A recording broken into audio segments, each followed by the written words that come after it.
Greetings and salutations to the bloodline. Greetings and salutations to the bloodline. It is so good to be here today. So good to be here and ready to bang it on out. I had previously put out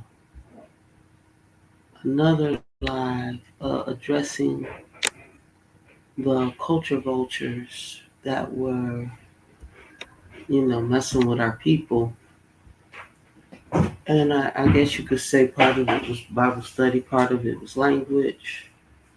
Definitely definition. We want to define who we're dealing with when we're speaking out on these platforms, who I'm specifically addressing.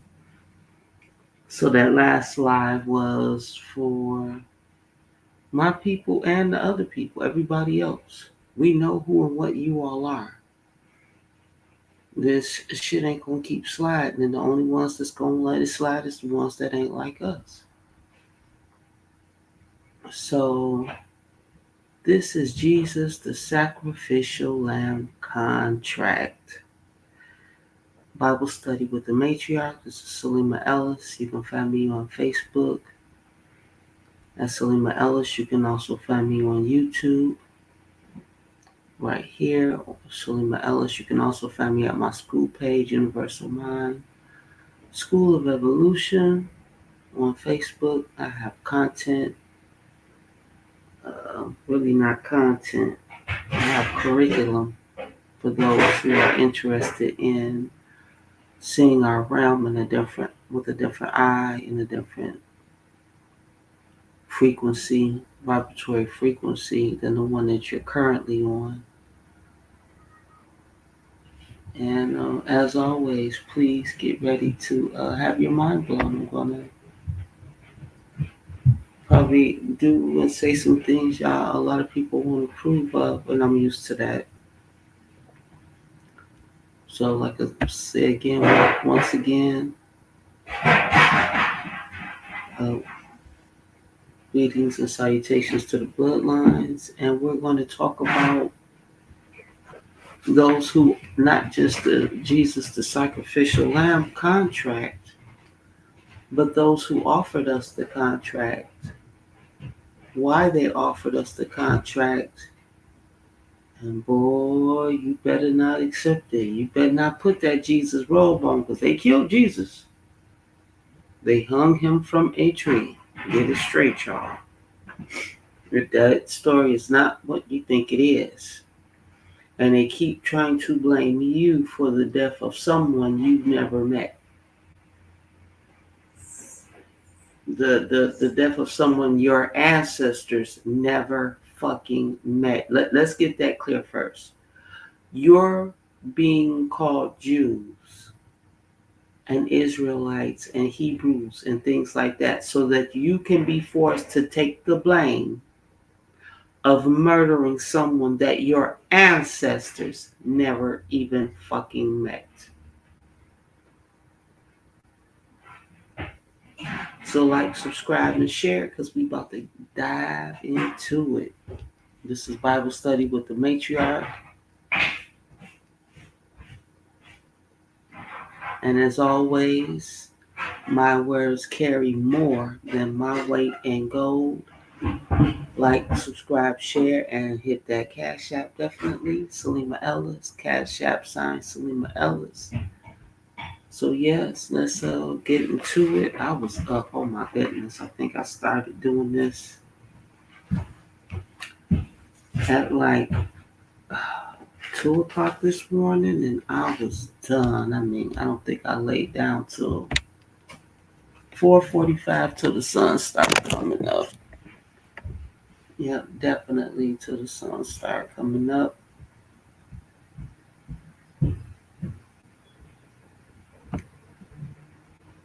Yes.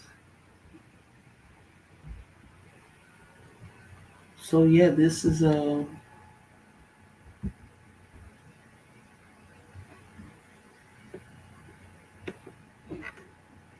me about to get into it. So last night As a matter of fact, let's get started straight. This Bible has a show called We Woke Now, and he was doing Bible study this morning.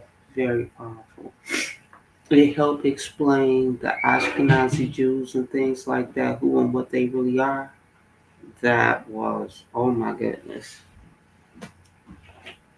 I need to find my glasses because Lord knows I'll be struggling in a minute. I want to put myself through that. So, yes, do not accept the Jesus contract. Jesus is the sacrificial lamb, and the Scythians, the Assyrians, want to use you for. They want to openly, outright be able to kill you now if you take the Jesus contract. And I can tell you that because everybody that's melanated like me that's talking about and pushing carbon capture along with the Jesus contract, y'all really don't know politics. Y'all really do not know the political arena.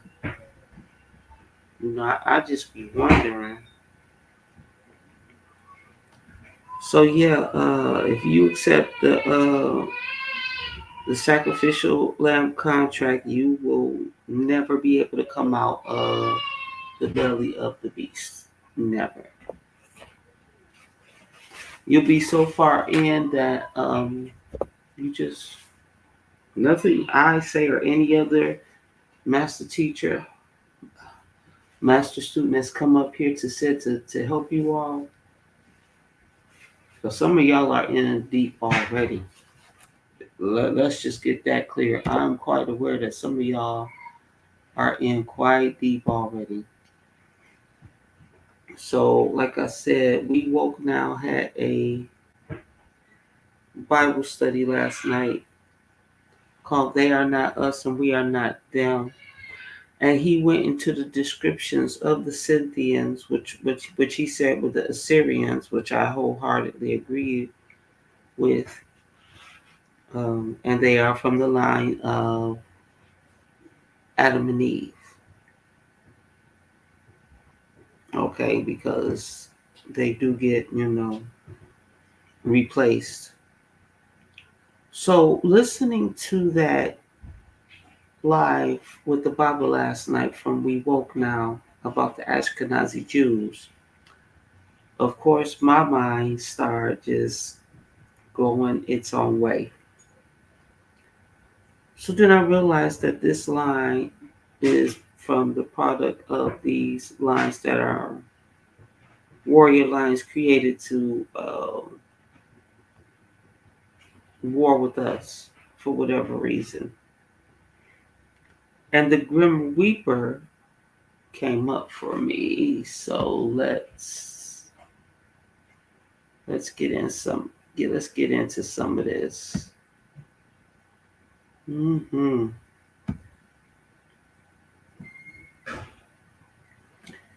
And part of my life also was that I had talked about tethers and things like that. Oh shoot.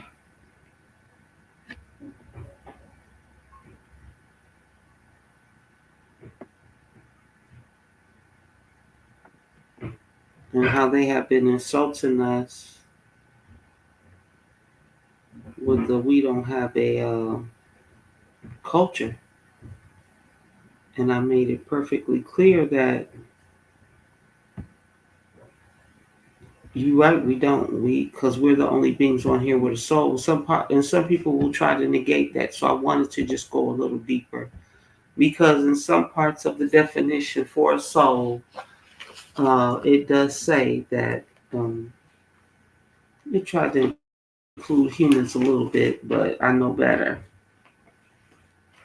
Humans have proven that they have no soul because of the state of the realm. Okay,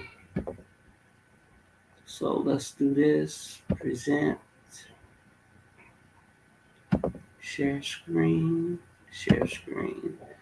And I also talked about the difference between people with culture and people with a soul. Okay, so this is where does the concept of a Grim Reaper come from?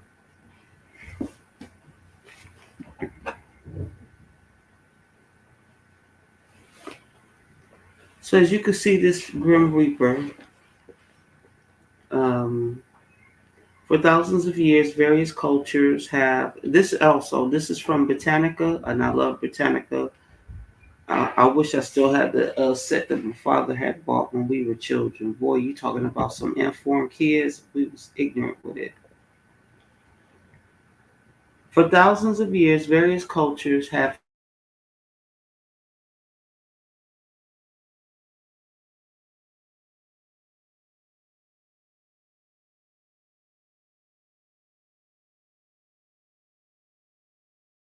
beings who skip or sit to reap human souls. And as I talked about on my last slide, humans do not have souls. Only our people have souls, and we are not humans. I've made that clear on several occasions. So yes, they say they're here to reap human souls, but they're not. They're reaping our souls because we're the only ones on the ramp who have a soul. And I didn't get to say it last time because I was just too busy giggling at the cultured people with their culture. Yes, I was giggling at the cultured people. Okay, so let's go into soul, soul.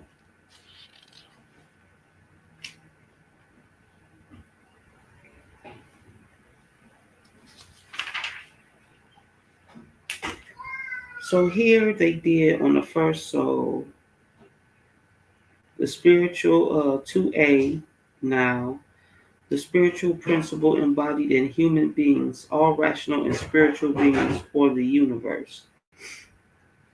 So they said in human beings, embodied in human beings, all rational and spiritual beings, or the universe, a person's total self, an active or essential part, a moving spirit. Now let it be known, the spirit and the soul are two different things. The corporate entity bought the spirit. We were born with a soul. Created entities are given the breath of life. We were born with the breath of life. That's the difference. So, of relating to of American Negroes or their culture. Now, you've heard them say humanity, but why didn't they say other specific groups along with our people? Because they don't. They are creations. See, people want you to gospel as long as it's what they want to hear. And some of our people have been trained so deeply that it's a melting pot and we're all just alike. And no, no, the fuck we not. We not just alike. Everybody on this realm is given a chance to learn the truth. Then only those who stay blind don't want it. You like the reality you're in, just admit it and be okay with it because I'm okay with it. Okay, so we are going to also go to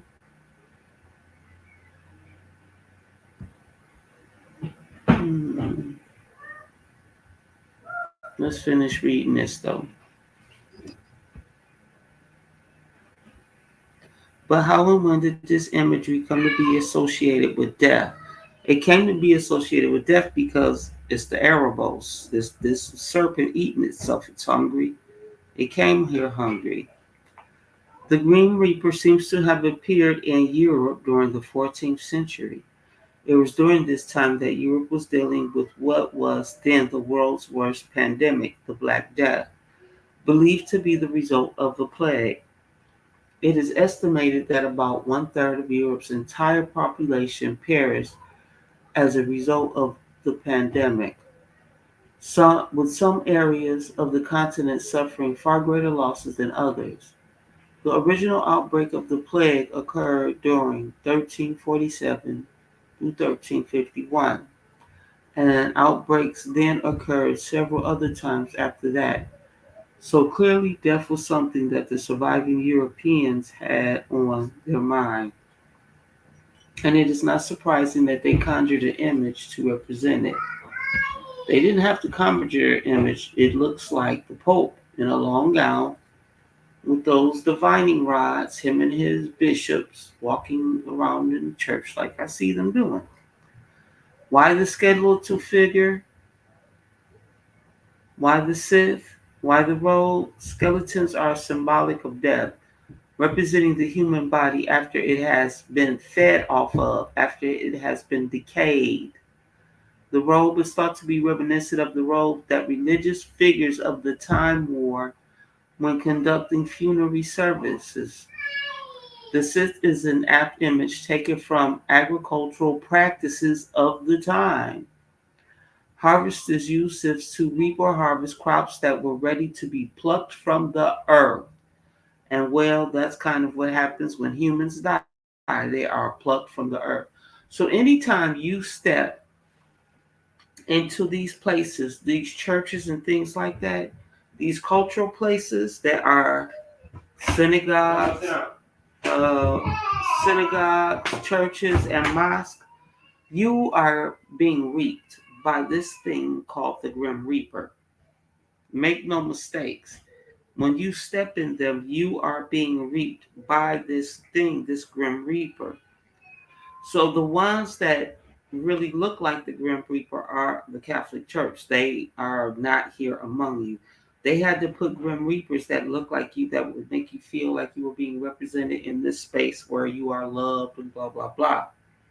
So I just read Soul again, and I want to go back to culture because our people need to understand there's a difference between people with culture, and the people with culture usually have some kind of religious practice. Cultural people practice religion. They go in these mosques and churches, and I'm about to read to you out the Bible and the dictionary why all of this is bad for us as indigenous beings to the realm, as heirs to this realm, not to the 3D matrix.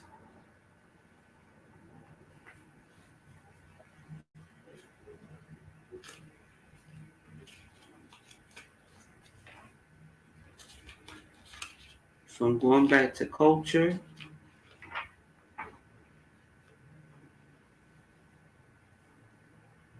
cult, adoration, formal religious veneration, worship, a system of religious beliefs and ritual.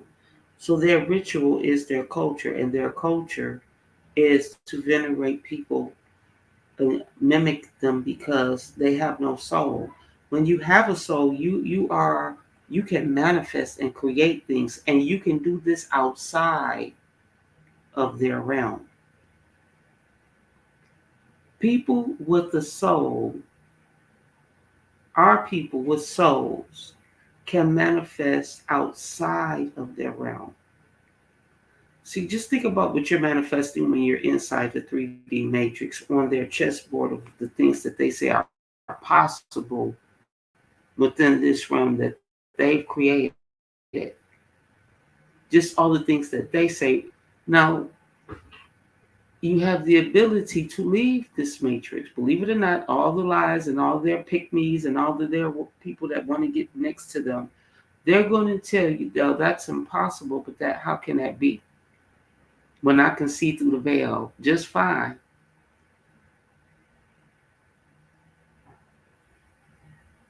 So people with culture can only mimic things that people with a soul have already brought into the space. They don't have the ability to go outside of the 3D matrix to manifest because they can only manifest what they've been taught through the music, through the visual, the movies, the TV shows. And that's as far as their mind literally goes. Now, they may invent something that brings comfort or clarity or whatever to this matrix, but to step outside of it and manifest. So when we as fourth dimensional beings have the ability to step outside of the 3D matrix and manifest things that, as Gibran says, our parents could not even begin to understand, because I am of a different generation in time, so I have the ability to manifest outside of the 3D matrix. So people who have culture and they have religion, and religion puts a lid and a cap on what their imagination can bring within the realm that they say you have to utilize this way for their purpose. I ain't just dogging people. I'm bringing true reality. Cultured people are fixed within this reality because they've got a ceiling. Religion gives them a ceiling on how much they can bring into this realm, on what they can manifest into the false 3D matrix. That's cultured people. So let's go back to it. So it's a system of religious beliefs, and the beliefs won't let you go outside of that. So when you see people dropping religion, why? Because the beliefs have only gotten them so fucking far. Mm. So let's go to culture. The act of developing the intellectual and moral faculties by education. So even their education, there's a cap on it, because even their education they tell you what their education is for. They tell you how to utilize the education they've given you. That's a cap on your imagination. People with souls don't have a cap on their imagination, which is why we are able to invent and do things other people of the realm cannot do. And you have only found that on what realm? Around what people? So let's get into it, y'all. I got my notes. So the Grim Reaper comes from the line of Adam and Eve. And you know that through, let's go to Revelations, as I always do. Revelations 12. Then the dragon was enraged at the woman and went off. Revelations 12:17. Then the dragon was enraged at the woman and went off to make war against the rest of her offspring. We was already here, baby. We've been putting up a heck of a fight. It's on and popping. And this is the knowledge that you need to keep fighting. So why was he enraged? Because first, when he first popped out to her, she was giving birth, and what did he want to do? He wanted to devour her child. He wanted to devour her child. So let's go to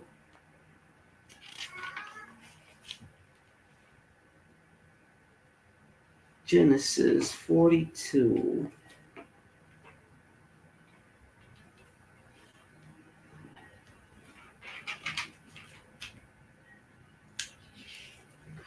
Let's start with Genesis 41. Pharaoh's dream. Pharaoh knew the beast was coming. This alone should tell you that the Israelites didn't come under bondage. They came to Egypt freely because they were starving, like the beasts that they are. And Egypt was the only one that had prepared for what was coming. Egypt, y'all. Pharaoh's dreams. Genesis 41. When 2 full years had passed, Pharaoh had a dream. He was standing by the Nile, when out of the river there came up 7 cows, sleek and fat, and they were grazed among the reeds. After them 7 other cows, ugly and gaunt, came up out of the Nile, and stood beside those on the river bank. And the cows that were ugly and gaunt ate up the seven sleek fat cows. Then Pharaoh woke up. He fell asleep again and had a second dream. Seven heads of grain, healthy and good, were growing on a single stalk. After them, seven other heads of grain sprouted thin and scorched by the east wind. Sound like somebody agriculture fucked up. The thin heads of grain swallowed up the seven healthy full heads. Then Pharaoh woke up. So Pharaoh knew that the famine was coming, and he was already going to make preparations. But guess what was coming with the famine? Israel. Israel came knocking. A religious cult came knocking because they had no what? They did not plan for the famine. They had wealth, but obviously they weren't good farmers because they weren't growing their food. Israel was. So let's go to Genesis 41:29. 7 years of great abundance are coming throughout the land of Egypt, but 7 years of famine will follow them. Then all the abundance in Egypt will be forgotten, and the famine will ravage the land. The abundance in the land will not be remembered because the famine that follows it will be so severe. The reason the dream was given to Pharaoh in two forms is that the matter has been firmly decided by God, and God will do it soon.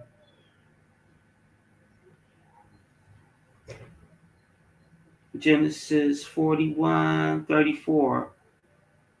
Let Pharaoh appoint commissioners over the land to take a fifth of the harvest of Egypt during the 7 years of abundance.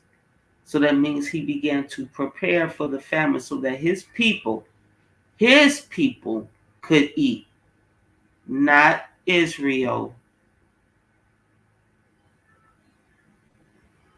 This is what Pharaoh was doing when Israel came. And that's why I say these people called Jews, they're liars because they love to depict that they were slaves in Egypt. Egypt had wanted them gone. How are you a slave, but I want you gone? That don't make sense. It's only somebody lying. So during the 7 years,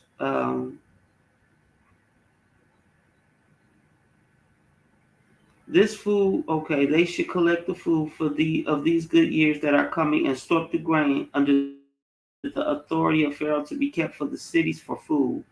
This food shall be held in reserve for the country to be used during the 7 years of famine that will come upon Egypt, so that the country may not be ruined by famine. So Egypt prepared itself for the famine. Okay, there was a drought.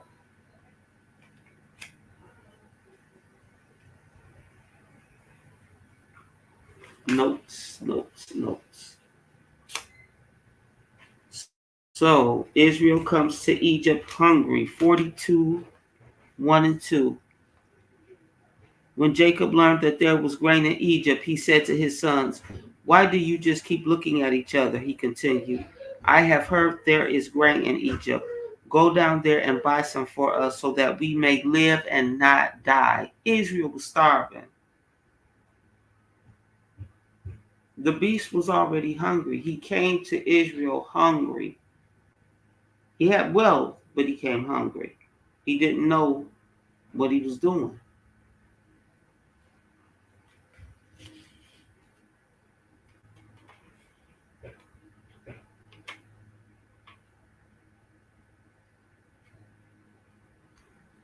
Genesis, let's keep going. Genesis 43:1 and 2. Now the famine of the second journey to Egypt. Now the famine was still severe in the land. So when they had eaten all the grain they had brought from Egypt, their father said to them, "Go back and buy us a little more food." Sound like yeah. So that is the descriptions of how Israel, how these so-called Ashkenazi Jews, who they came to be, ended up in Egypt. They weren't sold. They weren't harangued to be there. Egypt was the only one that was prepared. A melanated realm was prepared for the famine. They have a soul. They could see what was coming. And they saw their ass coming because that was the fat, unhealthy, that was the unhealthy cows. Egypt is sleek and healthy. So where do the unhealthy cows come from? Israel, them Jews. Let's keep going. So Israel brings plagues to Egypt. And Israel plunders Egypt. It's right here. Yeah, in Exodus. So anytime you're dealing with these beings, they also bring plagues with them. They bring dis-ease, disorder, they bring bad health. They just bring these things with them. There is no, anyway.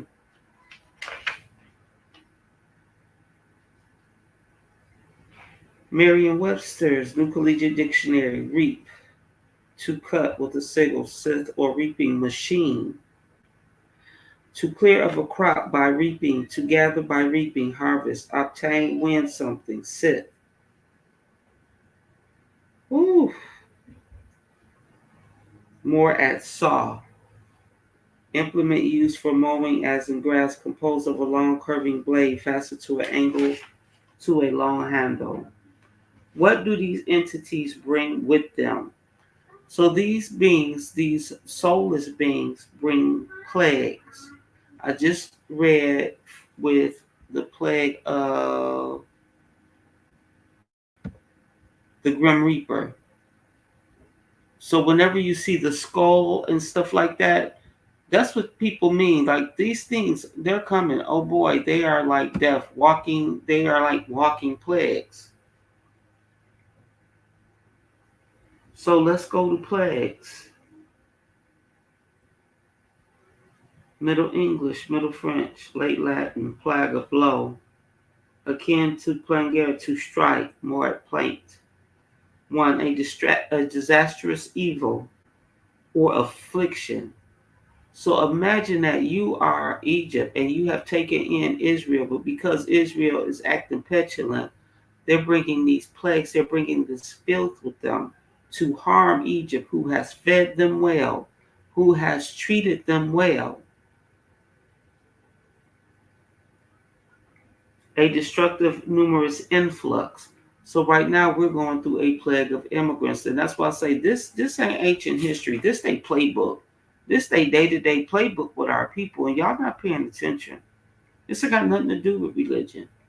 This is their day-to-day playbook. Everything they talking about in here, they're implementing this shit now. But because you misunderstand it as something for your soul and not something as to guard yourself with, to arm your armory, you don't understand what this book is. You're taking it for something it's not. So let's keep going. An epidemic disease causing a high rate of mortality. Didn't we just get through a plague? Okay. Scythian, member of an ancient nomadic people inhabiting Scythia, the Iranian language of the Scythian. Humans came to Egypt hungry. Okay. Egypt prepares for famine. I think I just read that. Israel comes to Egypt hungry. hmm So let's go over the plagues that the Israelites brought up among the Egyptians. Because this is what we're going to go through if we accept the Jesus contract. I'm not going to accept it. I have nothing to do with religion. My people that really know me know that about me, so I'm good. But for those of you that don't understand, you're going to be reaped. Your soul is going to be reaped. And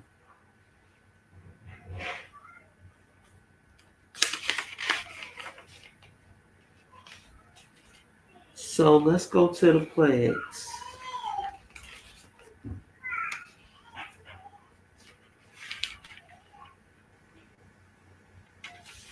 So the Israelites were never oppressed, but they were vicious, mean. They went into an area that was a certain way, that was being gracious enough to feed them, and they did have to pay off, but they didn't want to pay off what they owed. Y'all would have starved to death if it hadn't been in Egypt. And look how you treated her. That is exactly sound like how they treated us when they first got over here. They were hungry, right? They came with their colonies. And then we feed them as the indigenous people, then we clothe them.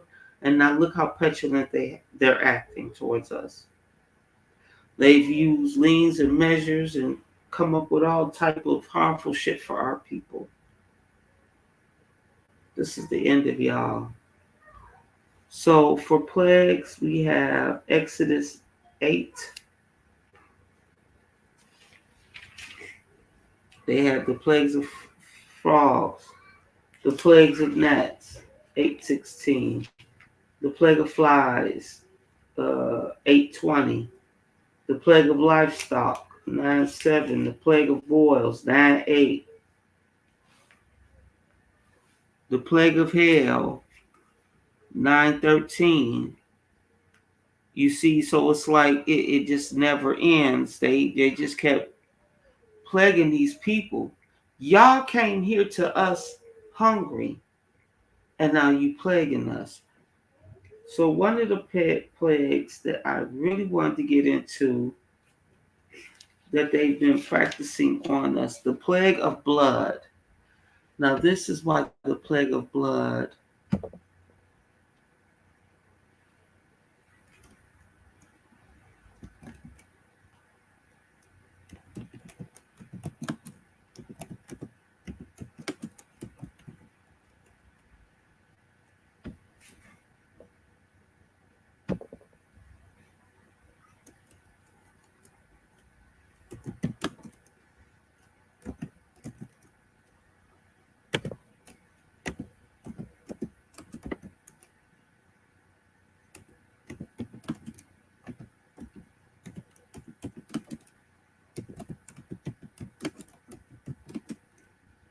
Yeah, this is important. I want to pull up some of this.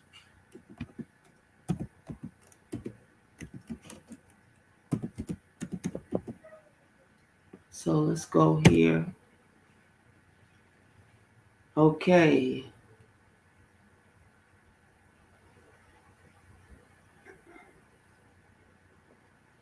So this is an old article. Some of this is 2002, but actually the first time this happened,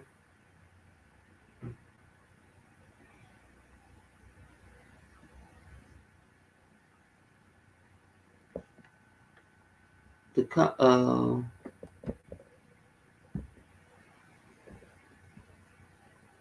Wikipedia. I'm gonna hit a couple of these, but we're gonna see contaminated hemophilia blood products. Yeah, I want to hit that for sure. Because the Red Cross gave out contaminated blood during a couple of war seasons. Lithuania, when they had their war, it was a few wars. And the Red Cross from America had donated blood, and the Red Cross was giving out tainted blood during the 70s, well into the 80s. So that is what we're going through now with the plague of blood. We have contaminated blood that the U.S. Red Cross gave out during the 70s and 80s. So, and they purposely contaminated the blood with AIDS. Why? Because the beast likes that kind of thing. It's its flavor. Contaminated blood is its favorite seasoning. We use salt and pepper on the meats we eat. It uses contaminated blood. Okay, whatever reason. So the plague of blood. So it wasn't that he refused to let the people go. He refused to let the people go without them paying what they owed. Come on in, because he had saved them, and that was what the problem was.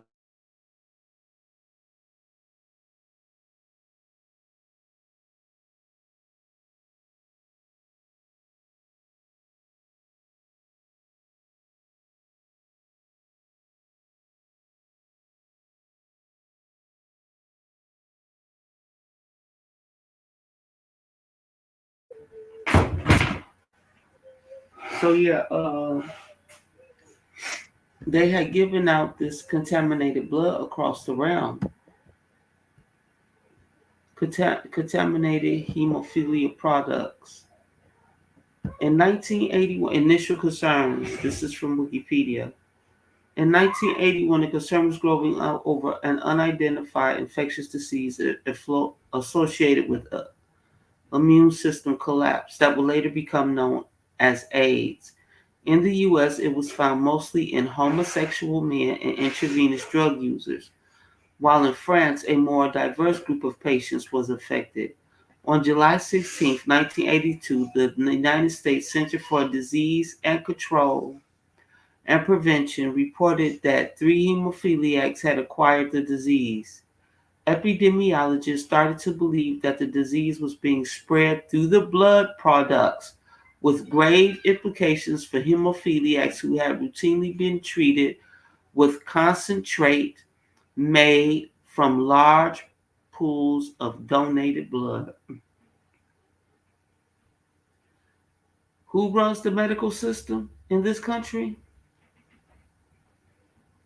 Who's banking the medical system in this country? Who plagued the blood? Because I want y'all to understand that y'all think that AIDS is just a homosexual disease, and it's not. So let me keep going. With from the large pool of blood donated plasma, much of which was collected by commercial paid donors, plasmapheresis prior to routine HIV testing, often in U.S. cities that had large numbers of homosexuals and intravenous drug users, and in some U.S. prisons in undeveloped countries. During the 4 or 5 years of the late 70s, like I said, in early 80s, before AIDS was discovered and recognized as a public health concern. Now, you're going to put AIDS just on homosexuals and intravenous blood users, but let's go to what AIDS really is, okay? So, and not just that, the Red Cross had given out blood throughout the realm through the UN, through war-torn countries, and gave these people what? Contaminated blood. So they're going to make you think that this is all just sexually transmitted diseases, blood, but it's not. For those who know the truth of what AIDS really is, it is an autoimmune deficiency. That means anybody who is sick, their immune system is not properly working. It has nothing to do with there are children with cancer. They have an autoimmune deficiency. Does that mean that they were out screwing? No. It means they have cancer and they have an autoimmune deficiency. It has nothing to do with their sexuality. It has everything with the way their body has the ability to work or don't work.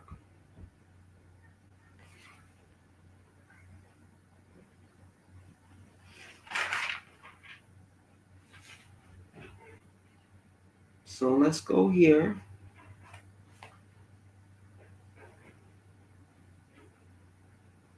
They have a international agency for international development.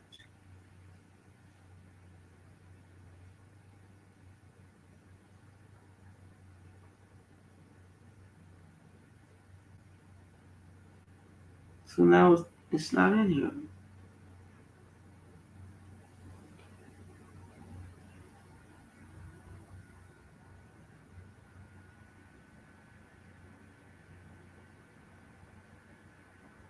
Hmm. Well, for all of you, know what I mean. You know what I mean. Autoimmune deficiency syndrome. So, in my previous video, where I had did a live about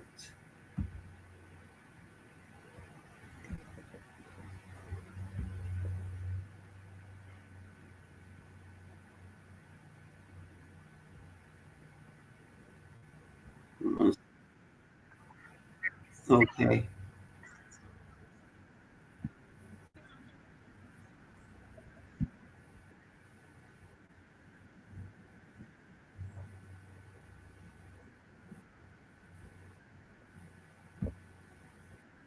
Give me a second, y'all. I'm trying to work this out right now.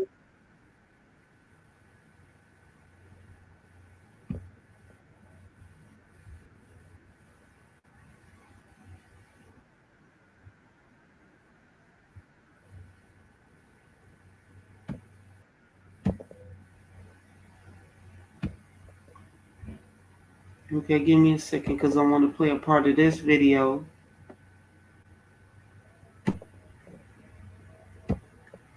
hmm And this is from a previous video I did. Um, Psalms 83, Songs of Satan. So on here, a young lady, an Ashkenazi Jew, is talking about all of the autoimmune deficiencies that their people have. They're talking about it themselves. They came over here like that because she herself on the screen says they came straight from Europe like this. And through the doctors here, they were able, and the inventions here, they were able to start testing for these autoimmune deficiencies they were born with due to their inbreeding. So this is the Jewish Israel talking about their autoimmune deficiencies. Okay, because I don't want anybody to think I'm just picking on these people. Oh, it's already in there. Oh no, I don't want to do that. Do I? Okay, so let me go in here and y'all can hear for yourselves about their autoimmune deficiency syndromes that they have. Melanin wisdom, this goddess, she's bad. Yeah. Fairly white. Ashkenazi Jews are of Eastern European descent. And there's a lot of hears and say about what we are actually, but we have come to America for the most part from Eastern Europe. And the funny thing is, there was a bottleneck of Jews a couple hundred years ago in Eastern Europe. And a lot of us were murdered. This is not Holocaust related. This is another murder. If you want to look up the Wikipedia page, genocide attempts at the Jews, you can have a good time with that page. It's pretty depressing. But the funny thing about this one is that there were only about like 300 Jews at one point in Europe. So as a direct result of this bottleneck, which was either in the 1300s or 1400s, all Ashkenazi European descended Jews are at least 30th cousins. I'll say that again, at least 30th cousins. So I am related, at least partially by blood, to every Ashkenazi Jew I meet. And this is one of the reasons that we get blood tests before we get married. Also because we have like genetic diseases and stuff because of the whole intermarrying thing. But chances are, if you find someone who came from the same village as you, you're related. Yes. So I am 100%, according to 23andMe, 100% Ashkenazi Jew. So I did have all of the Jewish screening tests when my husband and I were thinking of having children. And all of my stuff came back not as a carrier for anything, which it's like, okay, but I definitely have genetic diseases. So it's not all the diseases that they test for, but they test for a lot, like 300 or something. My husband didn't have the test because I'm not a carrier, and usually they only Now, this is my question. If you have all of these genetic diseases, is your blood good? That's just an honest question. If these people are born with all these genetic diseases and are allowed to give blood through the blood banks, uh, and they put the blood banks in our neighborhoods, is this where our blood goes to fix their autoimmune deficiencies? Because tainted blood was given out across the realm, and we know some of it came from here. And then they're going to say homosexuality and drug users. Now we all know that across the realm, they always say that our people was the drug users based on the fact that USC and the CIA created crack and uploaded it like a fucking video game to PlayStation or Xbox into our community and released it. Heroin, but you still let us give blood. You still have most blood banks in our community. If our blood is tainted through drug use and these other things, why are you still collecting our blood from our communities? Just asking. Just want some clarity on so many of the damn back and forth rhetoric that our people are receiving. So even though we're touted as drug users and prostitutes and baby mamas and being, poor, the poorest people have the most blood banks in their communities. Sound like some Sith type shit going on. Because these people can't give away their blood as far as I could tell. Would you accept blood from these people? I wouldn't. I wouldn't accept blood from these people. I'm just saying. So we're going to go a little bit deeper. I'm going to let a little bit more of this play. Let me go over here because I want my people to understand the games being played. Do it if one of us is carrier, so we could see if our child will be a carrier. So I was at the gynecologist the other day, and as I was fully laying down, she was like, "Are you an Ashkenazi Jew?" And I was like, "I don't know if this is profiling or I just like waft Jew, but yes." Then I started explaining my whole family background. She's like, "No, it's fine. You don't have to. Just wanted to let you know that breast cancer is 10 times more likely in Ashkenazi Jews." And I was like, cool. So Tay-Sachs, IBS, breast cancer, they don't call us the chosen people for nothing. Right. I forget sometimes that not everybody knows about all this stuff. So Tay-Sachs is what I'm talking about here. So I don't know a whole lot about the medical effects of Tay-Sachs. I know that there can be blindness associated with it, but basically, if both parents carry the Tay-Sachs gene, then there's a large percentage, like I think it's like a 25% chance that a child can be sick with Tay-Sachs, which can have a variety of different effects on them as they grow up. I don't know what all of them are, but it's something that Jews worry about a lot because a lot of us are carriers. I am a carrier. One of my parents is and the other one isn't. So I'm not affected by Tay-Sachs, but I do carry the gene. Everybody has heard of Tay-Sachs disease, which is the original disease for which screening became available in the early 1970s. The first testing was done by an enzyme assay, and that was very much a grassroots activity in the Jewish community where thousands turned out to be screened. And since then... Okay, so I want to stop it there for a minute. So I want to go back to the Bible and let's get this, the plague of blood. Exodus 7.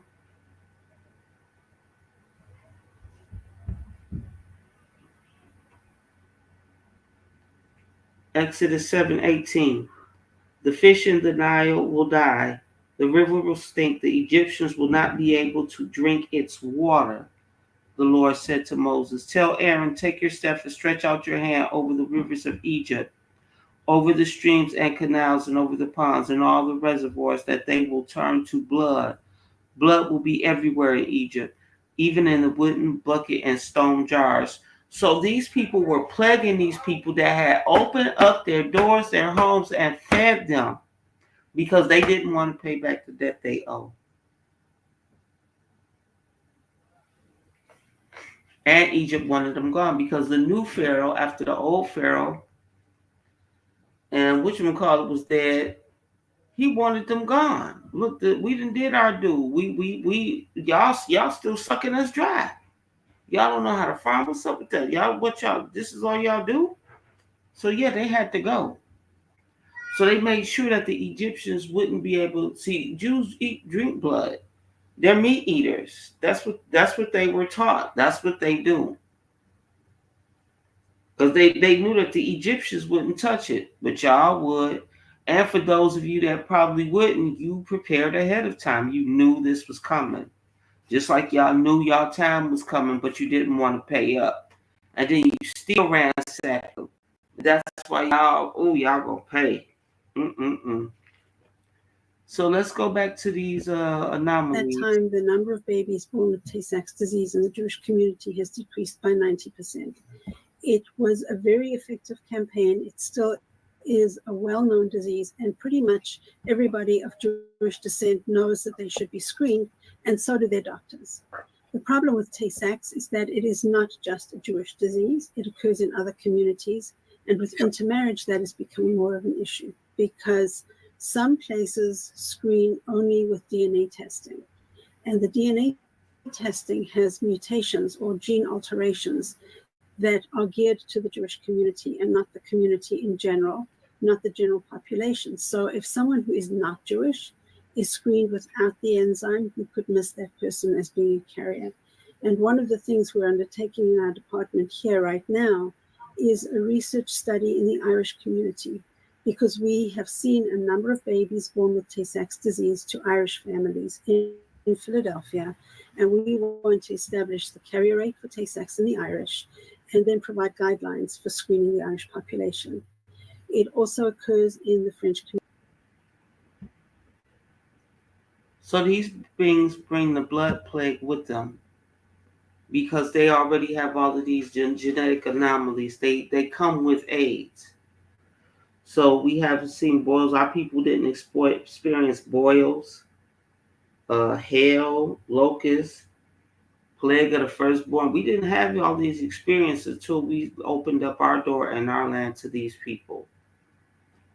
So mixing souls with culture. 115. Numbers. Moab seduced Israel. This about to get ugly. Because like I said, Jesus is the sacrificial lamb contract. And I know you might not think this is all related, but it is. Okay?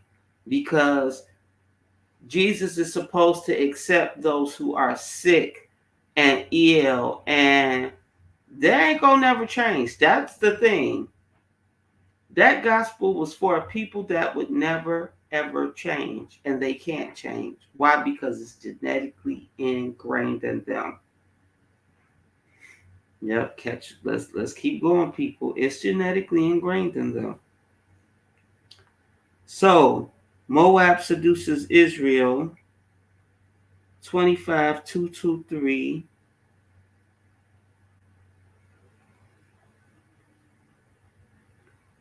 Or 1-3. While Israel was staying within Shittim, the men began to indulge in sexual immorality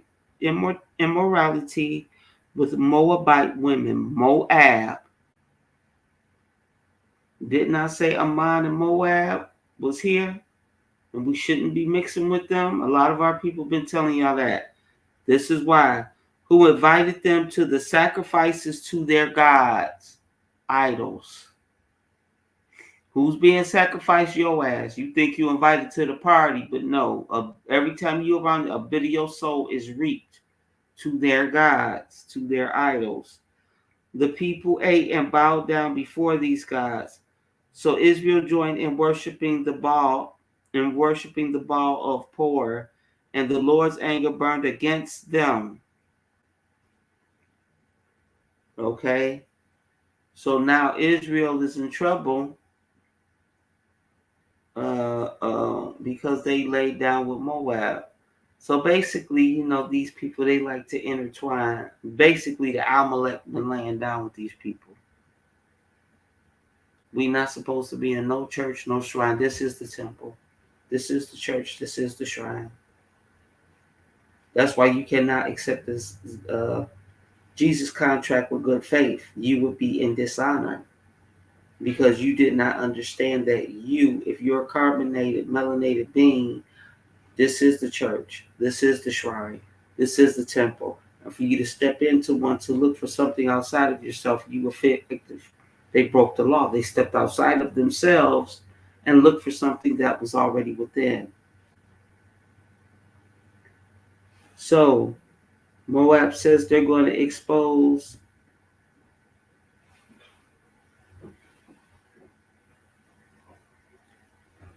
25:4. The Lord said to Moses, take all the leaders of these people and kill them and expose them in broad daylight before the Lord, so that the Lord's fierce anger may turn away from Israel. So now, let's go back.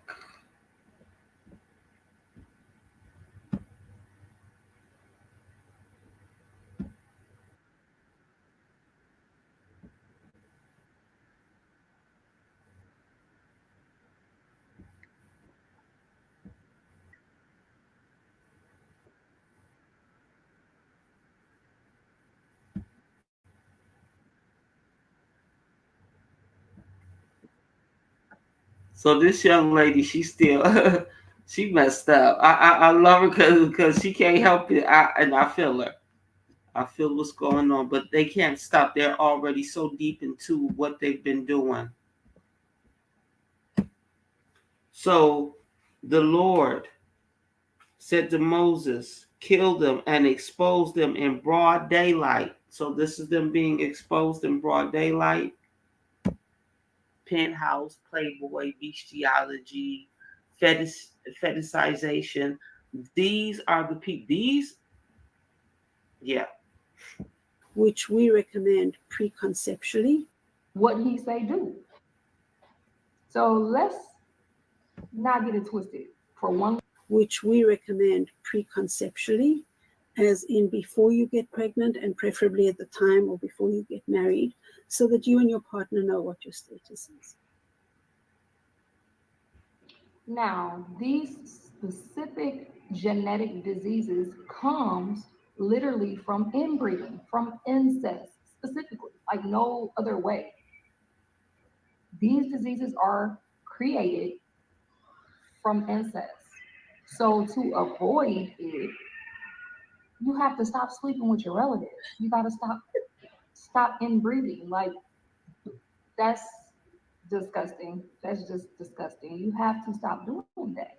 Not and see, and this is wicked. You come up with a device, a screening, to check to see if the parents are carriers, so that you continue to sleep with your uncle, with your brother, with your cousin, with your mother, with your father, with your sister. Like that is not the spirit of the Most High. That spirit is off as hell. That is the spirit of the devil, which is their father, and they will do what he say do. So let's not get it twisted for one little second that the people who call themselves Jewish, they are imposters. They are not the real Jews. They are not the children of Israel. Of the Ammonites of today. I'm going to pause.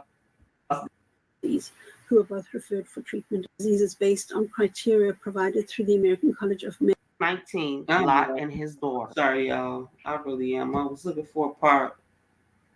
But she was talking about a part in the Bible where she was talking about because of what they're doing, the way their children are born, they're being exposed. Their children, the bad health of their children exposes their wickedness.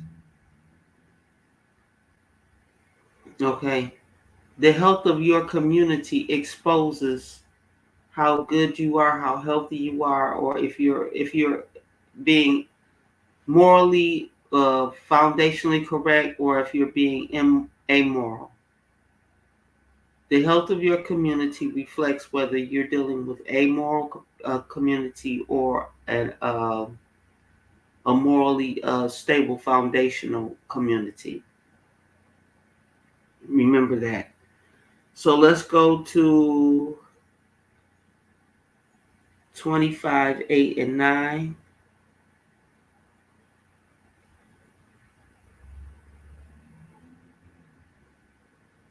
And followed the Israel into the tent. He drove the spear through both of them, through the Israelite and into the woman's body. Then the plague against the Israelites was stopped, but those who died in the plague numbered 24,000. What was the plague? The plague was that they were sleeping together. They were willing to kill 24,000 people, men, women, and children, because don't think they were sparing them, because their inequities have been exposed of what they were doing. So I wasn't just teasing and just messing with the black man. Something horrendous is going to happen.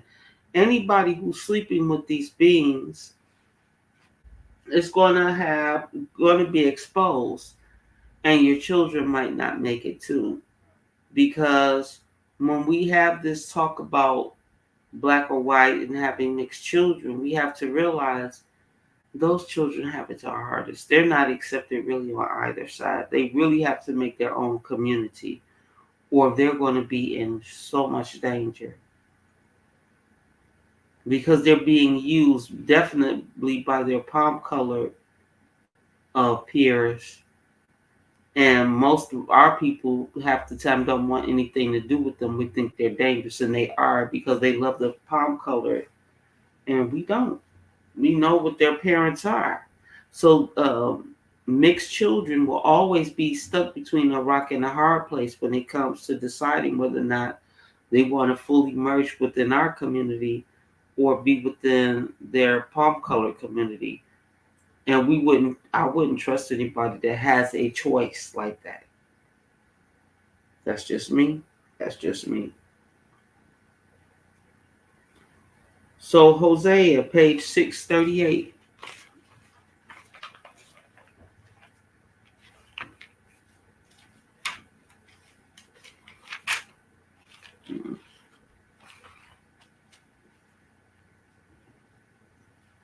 Hosea 4.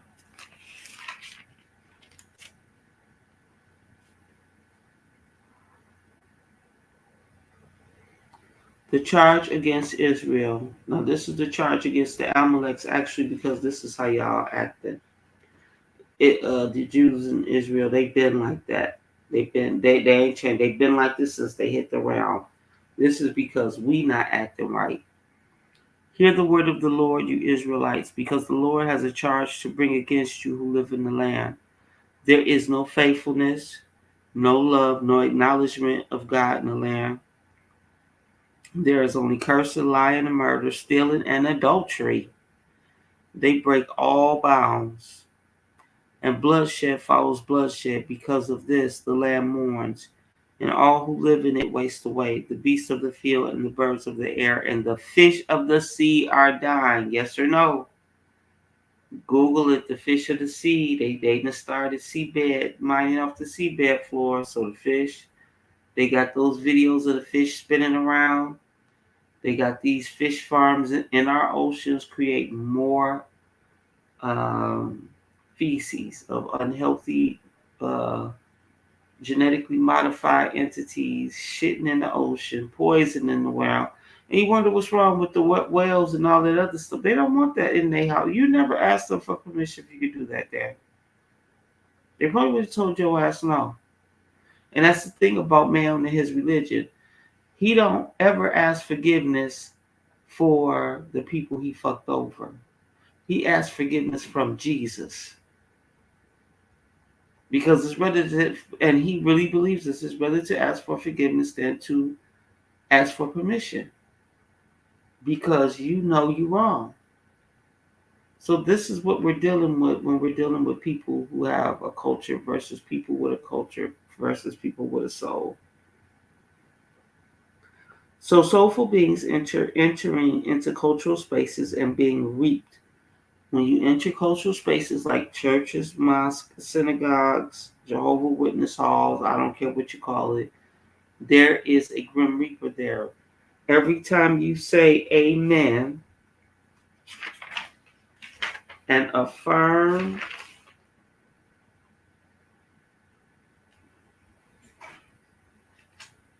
their tenet. Every time you say amen, you are affirming one of their tenets, and then they have the ability to reap you. You ain't gonna die before you come out to church, but you will be dead by the time church dead with you. So I was watching Philip Scott, and he was like, "Why do these people demand that we be the sacrificial lamb for us? Because they came here hungry. They are really Israel. They really are. They came here hungry. They are Arabos. They was eating on themselves before they got here." I'm just going over some more of my notes before I feel like I'm done. So these are the plagues that we've been living with, especially through the medical system since these beings have got here.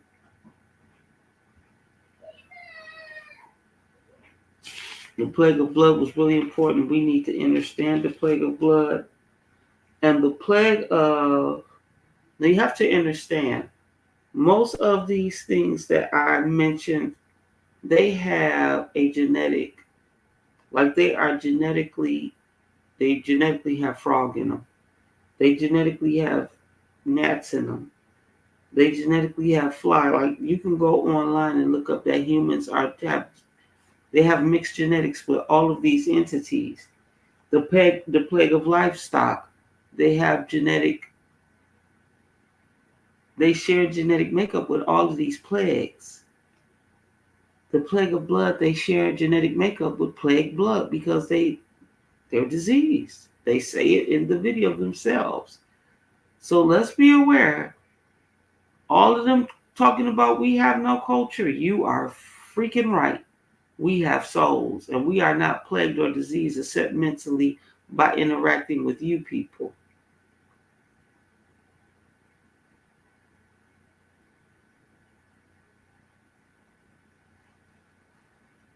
Yep, the plague of darkness.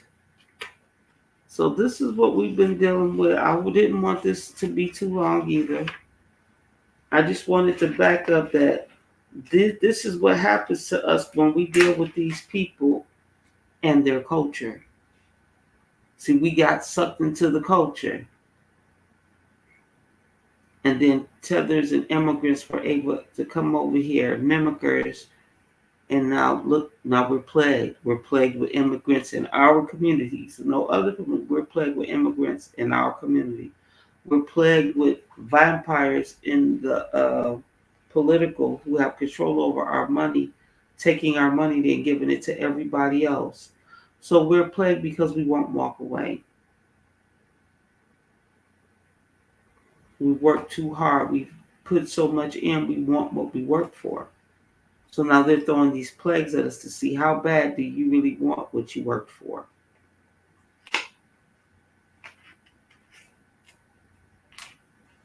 So should you accept the Jesus contract, this is what's going to happen. It's going to get worse.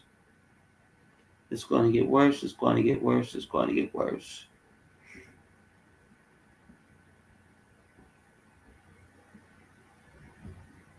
Let me go over here. I think I have one more thing I need to go over.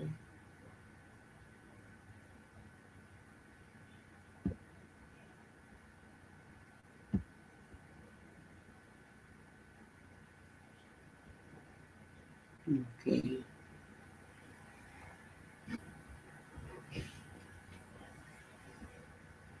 Grim Reaper, unclaimed.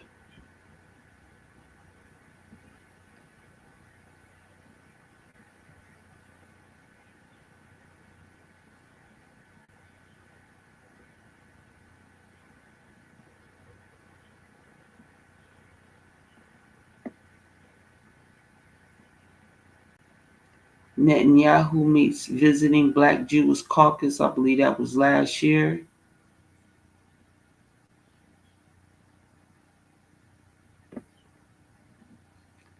Planck units. Yes, I did want to go on the Planck units. So, like I said, this is what backs up what I was saying about us. This is how you know you have a soul.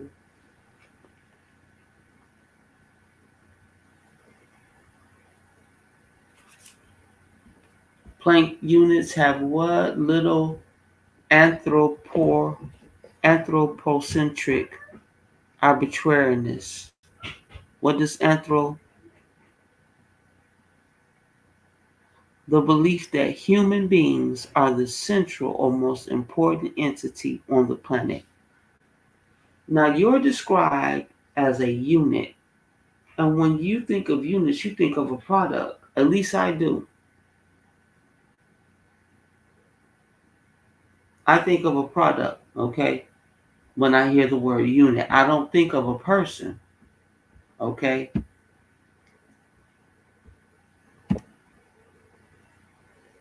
So I want to go to Planck units. Give me a second.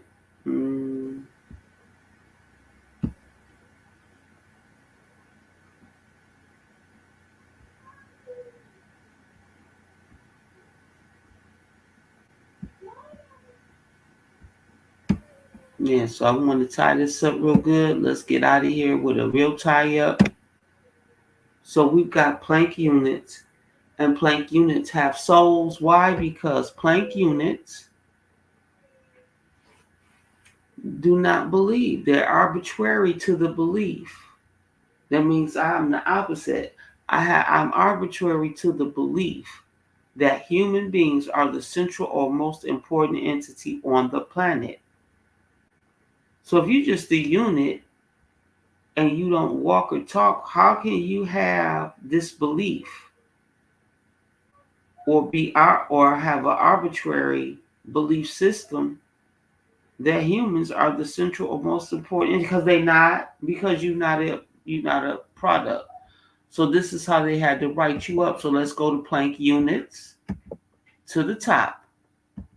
Okay, and this is why I want to bust y'all heads out, because I'm gonna close with this to help you understand the difference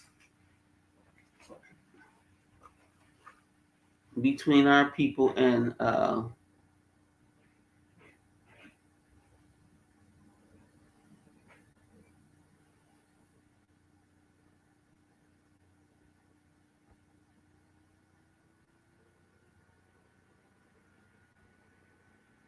yep, I want to close with this part. I'm looking for a specific part. I don't want to read the whole thing.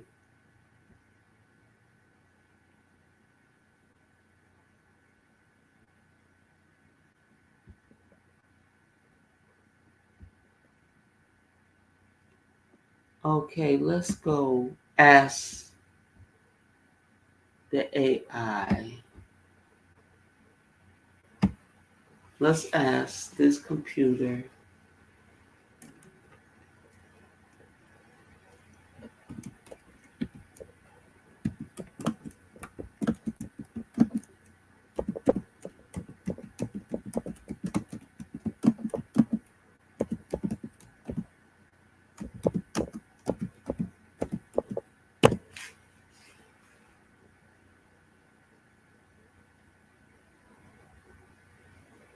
So the AI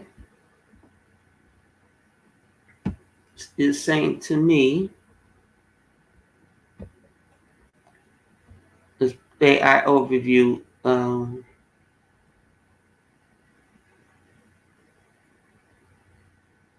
they ain't saying nothing. They saying a lot of big words that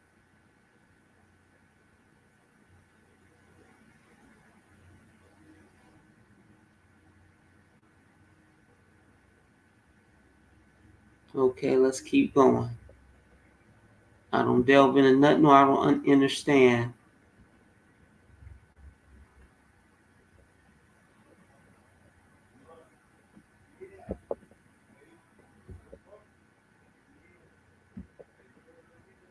Yep, let's keep going.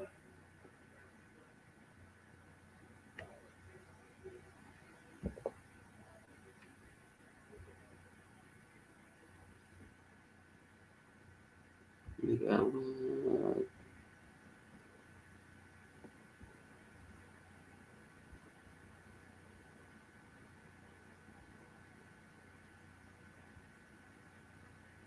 you won't do it for me.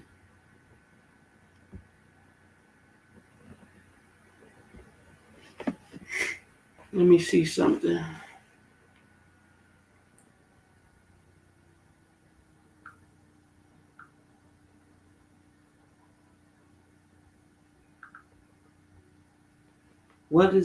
What's as powerful as a Planck unit?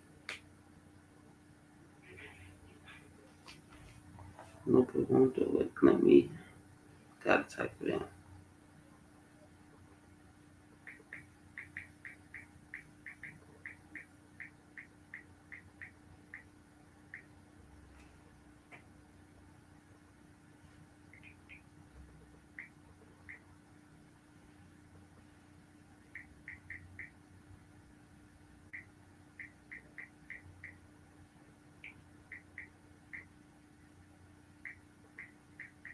Let's see if it'll give me something here.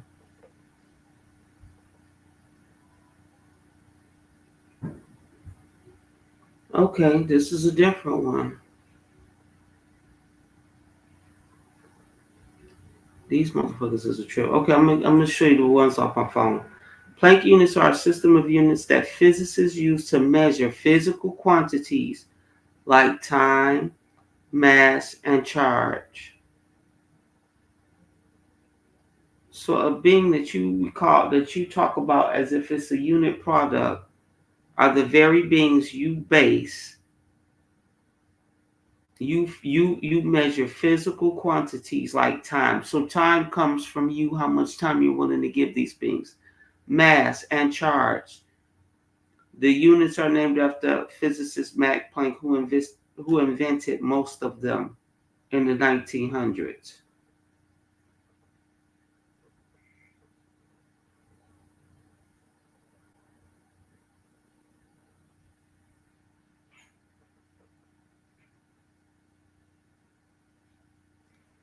So you have to read, people. Please read. Read.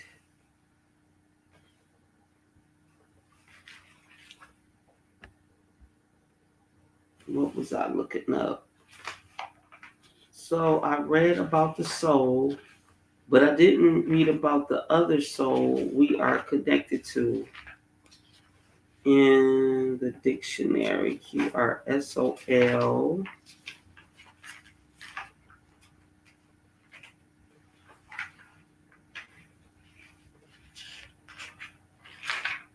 So the only other being besides the universe and us referred to with a soul is the what?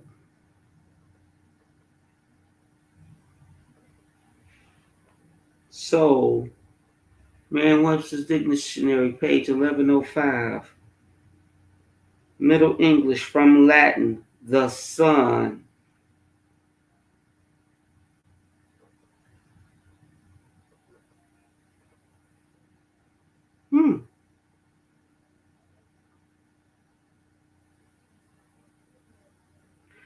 So we have a soul because we have a direct connection to the sun also. And the sun's original Latin name is Sol. People, I'm going to ask you, please study. Please study. The knowledge is here. All you got to do is reach out and go for it. There's so many people out here giving y'all the knowledge now.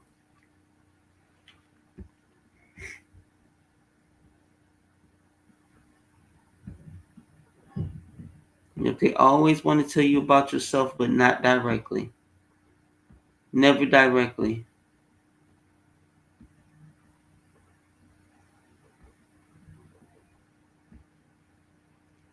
So if you're a Planck unit, they base length of time, mass, temperature, Everything is based on us. And the only other unit as powerful as us is the AI says the sun all the time. The sun is the only other being that can push out as much power as we push out. Area, volume, momentum, energy, force, density, acceleration. Y'all got reading to do.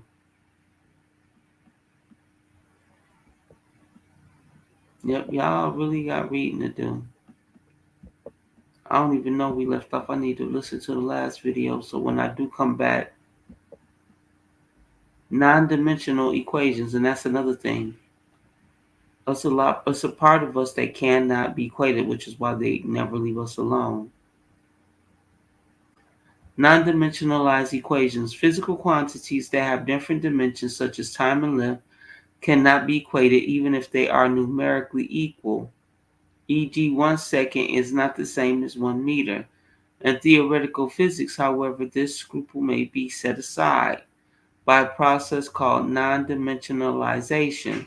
The effective result is that many fundamental equations of physics, which often include some of the constants used to define Planck units, become equations where these constants are replaced by a web 1, because you can't use all the numbers to define us. Anyway, so the only thing as powerful as a Planck unit is the sun. That means we have a soul. I told you I was going to come back around and tie it all together. I was not going to leave you just wondering what was going on. When I come to do Bible study, I'm putting the science, I'm putting his history together with the bullshit he doing now.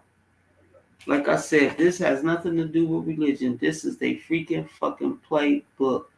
Please pay attention to these beings. So it's been an hour and a half. I'm going to close out there. Hopefully y'all really got something out of it. I did, because like I said, this was slapping me around, and I said, let me put this puzzle together. These are more for my education, and then I just share what I learned. So my people perish for lack of knowledge.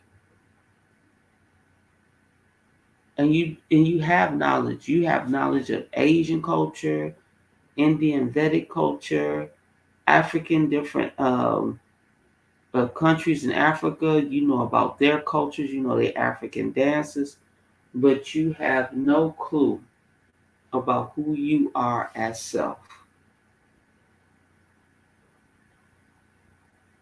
And not only that, studying other people, that's the study of culture. That's the study of religion. But you, as a Planck unit, as a soul linked with the soul and the sky as your codex, your Latin language book says you are the only one that has a soul. And you are linked with the soul and the sky, S-O-L. Look it up in a dictionary. S-O-L is what? The sun. I ain't just up here talking shit. And I ain't up here to hurt nobody's feelings. I'm up here to heal my people with the bullshit you throw at them saying we ain't shit. So peace and love to the chat and everybody that came in. I love you and I appreciate you. I'm going to keep it rocking. Like I said, I'm charging for my alchemy class. I'm doing all of this so you can understand. All of this builds up to the alchemy class so you can understand how they keep doing what they're doing to us. Okay? Because when the alchemy class hits you, you better be ready to go, because I'm going to drop it and I'm not letting it loose. You got to pay to see it. Period. So peace and love to the bloodlines. Peace and love to the chat. This is Salima Ellis. As always, please hit that Cash App. Cash App sign Salima Ellis. And also like, subscribe, and share. Share this wonderful knowledge about who you are as a people. You are so powerful and you don't even know it. But this is the part of re-educating ourselves, decolonizing the mind, so that we can enjoy our treasure. X marks the spot. What that X means to you and what it means to me, It's up to us. It's up to us. So like I said, this is Bible study with the matriarch Salima Ellis. You can catch me on YouTube, Instagram. You can also catch me on Facebook on my other page. They all say Salima Ellis. I'm too old to be jumping around with these different names. I ain't got the time, energy, or the memory. You can also find me on Facebook under my school page, Universal Mind School of Evolution. This is Bible study with the matriarch. Once again, please like, subscribe, and share. And as always, my words carry more than my weight in gold. Hit that cash app, and y'all have a wonderful day, no matter what you do today. Take it in and learn something, and just have a beautiful day. Peace and love. I love y'all.